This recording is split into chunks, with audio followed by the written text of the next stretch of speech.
sobre la enfermedad que estaba padeciendo un joven coreano, un joven de 26 años de edad. Este joven estaba sufriendo un síndrome muy raro que le daba la apariencia de un niño de 13 años. Pero este niño, a pesar que aparentaba esa edad de 13 años, él en verdad tenía 26 años. 26 años. Era una rara condición médica. No tiene un nombre oficial, pero se le conoce comúnmente como el síndrome de los inmortales. Jung-Jung-Ching, así es el nombre de este coreano, de este joven coreano. Él contaba también entre todo lo que dijo, que a veces sale con amigos y no se le quiere permitir el ingreso a ciertos lugares que son para adultos. Entonces él se ve impedido por la apariencia que tiene. Los médicos han dicho que su proceso de desarrollo es más lento, alrededor de 5 veces más largo que el de una persona normal. Bien, pero ¿por qué te cuento esto? Yo te cuento esta historia porque quiero aplicarla también a la vida espiritual. Y quiero también decirte en esta noche entonces la verdad de que muchas personas, de que muchos creyentes también pueden tener cierto tiempo en el caminar cristiano, en la vida cristiana, pero aún así, debiendo ser ya maduros, siguen siendo como niños espirituales. Es como si en su interior, hubiera un proceso demasiado lento de crecimiento. Y podríamos decir también que es el síndrome de los inmortales espirituales. El libro de los Salmos nos habla de las condiciones de un cristiano maduro. Salmos capítulo 1, versículos del 1 al 4. Pero también en el versículo 18, Segunda de Pedro, capítulo 3, versículo 18, Segunda de Pedro, capítulo 3, versículo 18, ¿sí? Se nos dice también aquí la palabra de Dios. Dice aquí entonces Dios: antes bien, creced en la gracia y en el conocimiento de nuestro Señor y Salvador Jesucristo. A Él sea la gloria, ahora y hasta el día de la eternidad. Amén.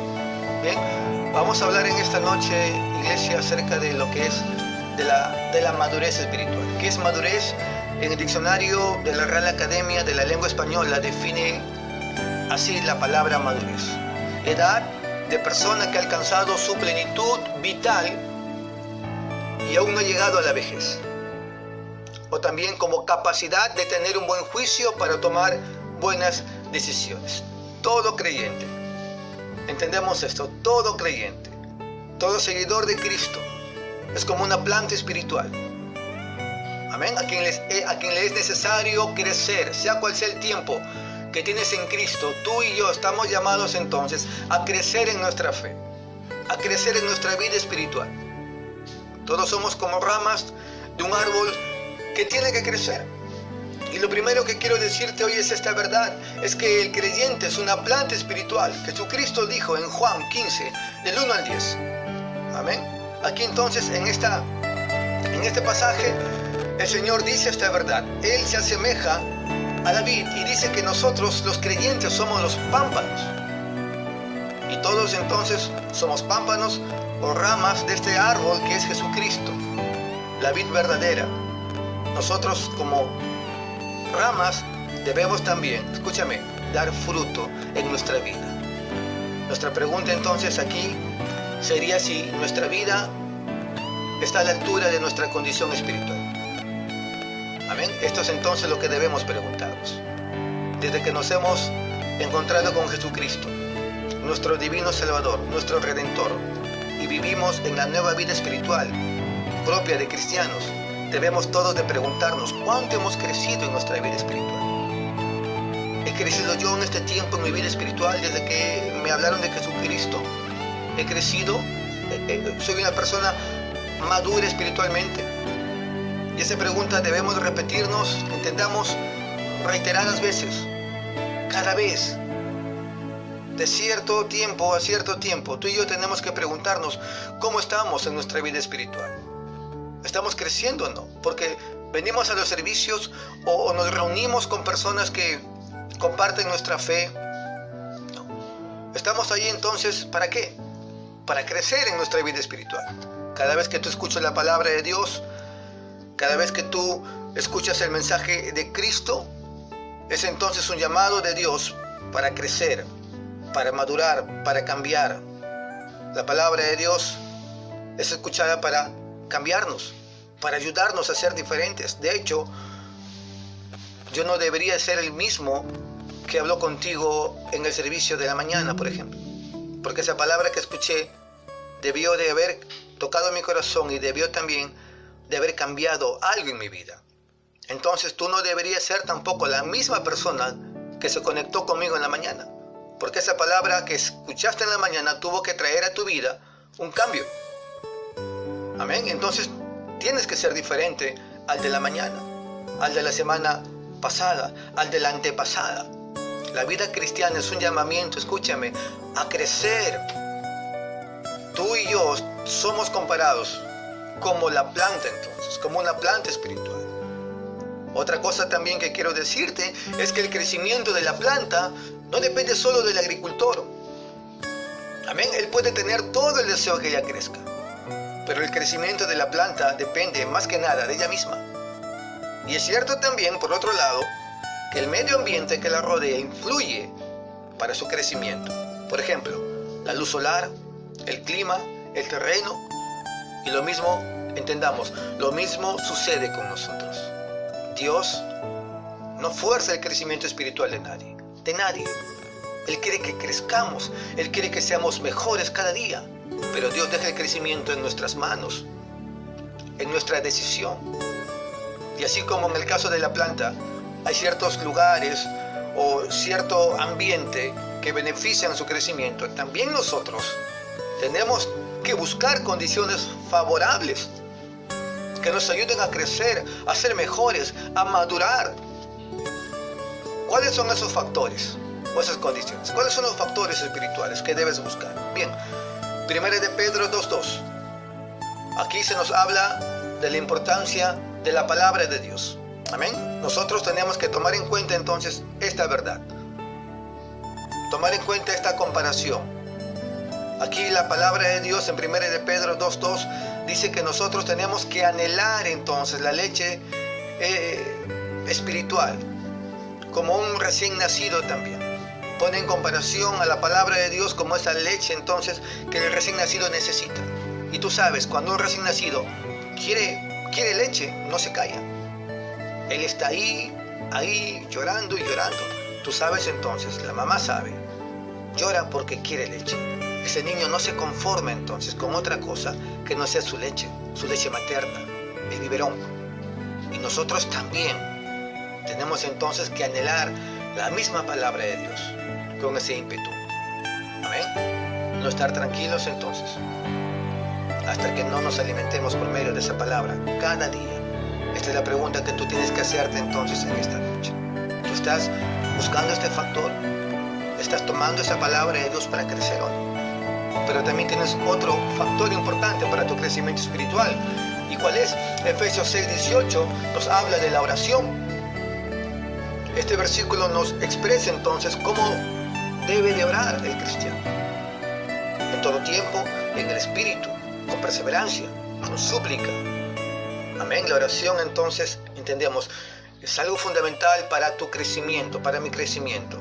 Es la oración la que nos lleva a tener un contacto con Dios.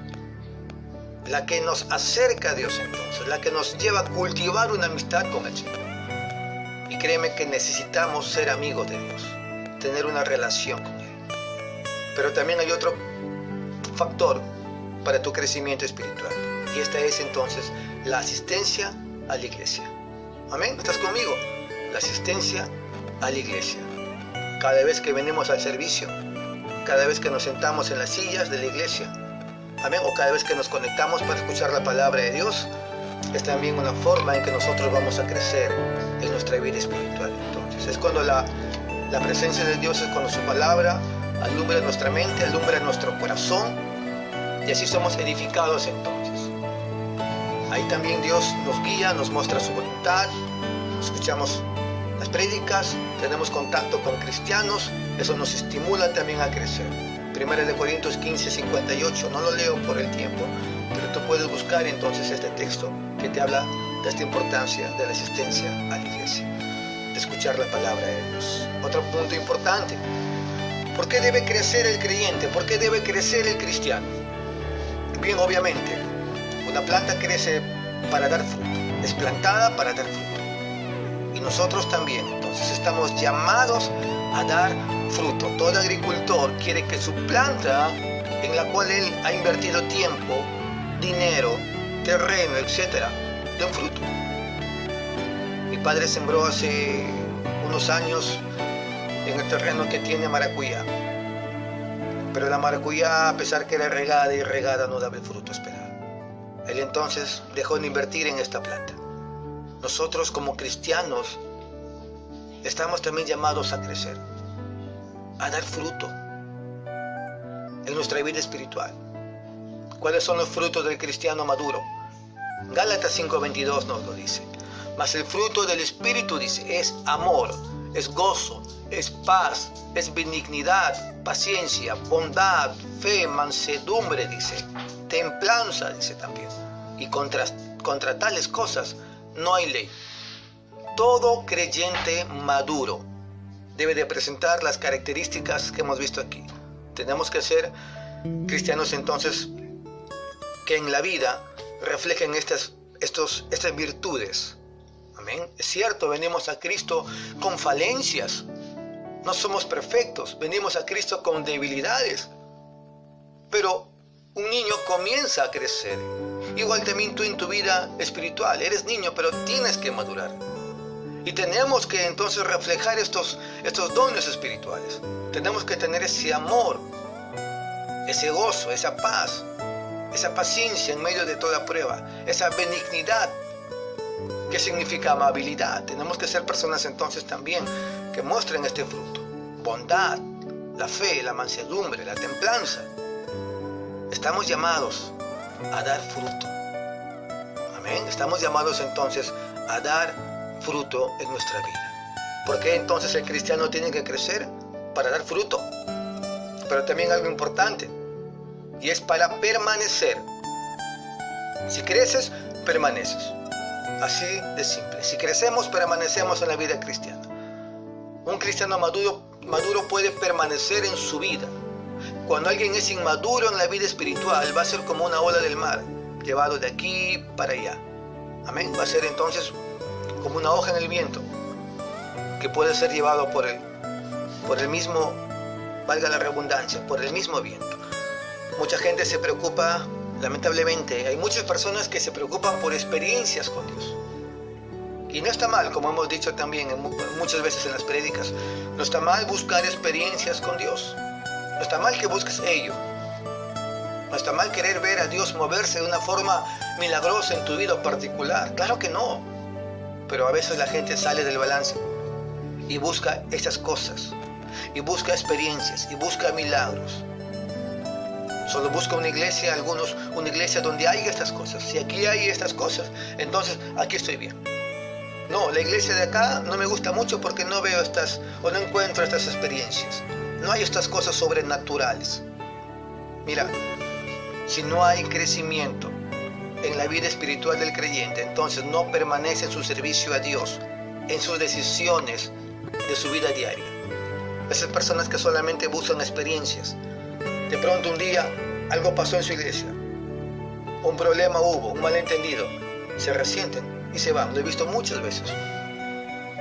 Y están buscando atmósferas que les gusten. He conocido a muchas personas, te digo, súper espirituales, entre comillas, ¿no? Que tenían sueños, visiones, que hablaban de parte de Dios, profecías, desmayos inclusive, pero una inmadurez total en sus vidas. A pesar que tenían según ellos, estas manifestaciones, muchos de ellos también cristianos inmaduros. ¿A qué iglesia vas? No, yo no voy a ninguna iglesia. ¿Que no congregas en una iglesia? No, no voy a ninguna iglesia porque Dios me habla. Cojo mi palabra, la Biblia, estoy en mi casa, oro y Dios me habla. Ay, ¿verdad? Y Dios me ha dicho que le diga tal cosa. Por favor, ¿cómo puede una persona que no va a ninguna iglesia, que no cumple este mandato de Dios, traer a mi vida una palabra del Señor? Entonces, esto es lo que tenemos que entender. Permanecer es entonces también algo que nos va a permitir seguir en nuestra vida cristiana. Es por ello que tú debes madurar, porque si tú maduras, si tú buscas la madurez espiritual, permaneces entonces. Amén. Necesitamos crecer para permanecer. Otra cosa también, ¿por qué necesitas crecer en tu vida espiritual? Pues para subir de un nivel espiritual a otro. Necesitamos crecer para no estancarnos, para ser distinguidos de lejos. Amén. Para que puedan entonces las personas que nos conocen puedan ver nuestro testimonio. Tenemos que subir a un nivel espiritual. Muchas veces podemos conocer quién es o distinguir a una persona de lejos, mejor dicho, por la forma en que camina, por ejemplo. Hay personas que caminan de una forma peculiar. Algunos caminan moviendo los brazos de una forma, por decir así, exagerada. Otros caminan moviendo los hombros, ¿no? Tienen su caminadita, tienen su swing para caminar. Entonces tú ves a esa persona, no la distingues de lejos, pero por la silueta que tiene, por el caminar que tiene, tú dices, es tal persona. Es reconocible. Y de la misma forma también te digo, la gente tiene que distinguir a nosotros, distinguirnos de lejos, como buenos creyentes, no por tu forma de caminar, sino por tu forma de vivir, por tus decisiones, por tus acciones, amén, por tus principios. No debemos entonces pasar desapercibidos. Tenemos que ser entonces personas maduras, y eso nos va a llevar a subir a un nuevo nivel espiritual entonces, amén. El crecimiento, entiende esto también, entendamos esto, es motivo de alegría para Dios. ¿Por qué tenemos entonces que madurar? Pues porque nuestro crecimiento es motivo de alegría para Dios. Yo creo que todo agricultor, todo hombre de campo, se alegra, se regocija cuando ve un árbol lleno de frutos. Y de la misma manera también Dios se alegra cuando te ve a ti madurar, crecer, como dice el texto que hemos leído, crecer en gracia y conocimiento. Madurar como cristiano, como persona. Jesús dijo en Juan 15, versículo 1, mi Padre es el labrador. Él es el labrador. Entonces Él, cuando nos ve a nosotros madurar, se alegra también y se regocija cuando te ve a ti y a mí madurar, crecer en nuestra vida espiritual. Es como si una sonrisa se dibujase en el rostro de nuestro Señor. Hermanos, tenemos que ejercitarnos para el crecimiento. El texto dice que crezcamos en la gracia y el conocimiento de nuestro Señor Jesucristo. Y entendamos esto. Mira, la gracia es algo que viene de Dios. Lo hemos estudiado y lo hemos dicho.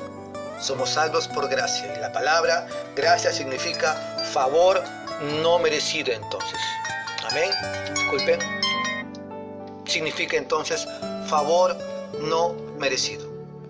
No merecemos que Jesús haya muerto en nuestro lugar. No merecemos esto. No merecíamos esto. La salvación entonces viene de Dios. Es por gracia. Pero, aquí va, pero el conocimiento de Cristo. El conocimiento de Cristo entonces. ¿Amén? Es algo que podemos y debemos fomentar. Tenemos que crecer en el conocimiento y esto ya es nuestra decisión. Dile al Señor, Señor, quiero crecer, quiero extenderme, quiero ejercitarme, quiero madurar.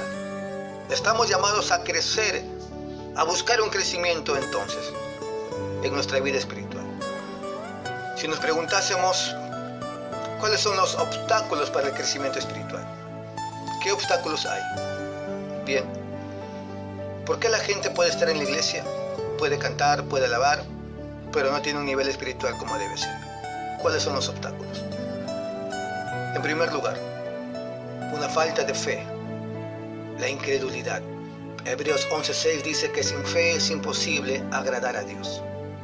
Si no creemos las cosas de Dios, lo que Él nos dice, si dudamos, entonces eso es un obstáculo para tu crecimiento espiritual.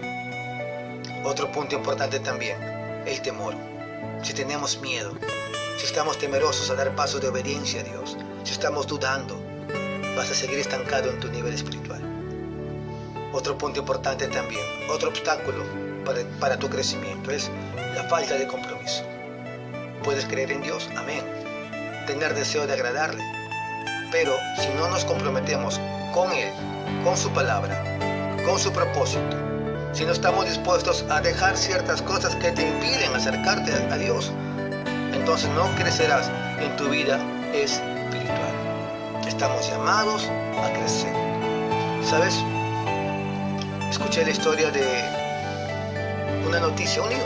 una desgraciada noticia, desagradable noticia, que sonó un tiempo atrás en los Estados Unidos.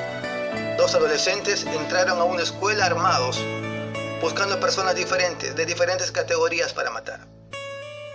Andaban buscando a personas específicas, por ejemplo, deportistas, alumnos sobresalientes y también religiosos. Así que llegaron a la cafetería de la escuela y se encontraron con una joven cristiana llamada, discúlpame, no sé pronunciarlo en inglés, pero algo así, Cassia Bernalk. Y le preguntaron, ¿eres cristiana? Ella contestó, soy cristiana. Podríamos pensar, imaginarnos que quizás cuando ellos preguntaban esto, apuntaban con su arma a esta joven. Y con todo lo agresivo le hicieron esta pregunta. Pero ella no lo pensó, sino contestó radicalmente, sí, soy cristiana. Y ¡pam!, la mataron. Yo me imagino, me pongo a pensar, ¿qué tal crecimiento que tenía esta joven? ¿Qué tal crecimiento espiritual para en medio de esa situación contestar, sí, soy cristiana? Estamos llamados a crecer. En el libro de Marcos, capítulo 11, versículo 12 al 14, dice así: al día siguiente, cuando salieron de Betania, tuvo hambre, y viendo de lejos una higuera que tenía hojas, fue a ver si tal vez hallaba en ella algo. Pero cuando llegó a ella, nada halló sino hojas, pues no era tiempo de higos. Entonces Jesús dijo a la higuera, nunca jamás coma nadie fruto de ti. Y lo oyeron sus discípulos. Marcos nos informa lo siguiente. Si analizamos Marcos, el libro de Marcos, podemos entender que no era tiempo de recoger higos. Era la Pascua. Y la Pascua siempre se celebra en el mes de marzo o abril. La temporada de higos es en mayo y junio. Pero aún así, las higueras generalmente producen unos pequeños frutos en marzo, antes de la producción mayor. Luego en abril le salen las hojas y ya para mayo y junio es el tiempo de la cosecha. Jesús estaba buscando esos primeros frutos que se podían comer. Pero al no encontrar nada, era una indicación entonces que aquella higuera no iba a dar fruto en ese año. Las hojas daban falsa información de la higuera. Ella reverdecía y se mostraba prominente, pero en realidad, cuando él se acercó, el maestro se acerca, examina y no encontró nada. Te pregunto en esta noche, preguntémonos, ¿qué hallaría el Señor cuando se acerque? ¿O qué hallará el Señor cuando se acerque a nosotros? Cuando busque resultados en tu vida y en la mía. ¿Hallará fruto o simplemente apariencia? ¿Qué hallará si te examina? ¿Qué hay si te examina el Señor en esta noche? ¿Tienes fruto? ¿Hay en tu vida evidencia de ser un árbol bueno, una planta buena? ¿Qué impresión estamos dando al corazón de Dios? ¿Se deleitará o se desilusionará? Hermanos, entendamos entonces que Dios está preocupado e interesado también en que tú y yo maduremos, en que demos fruto en nuestra vida. Amén. Quiero pedirte entonces que hagamos una oración.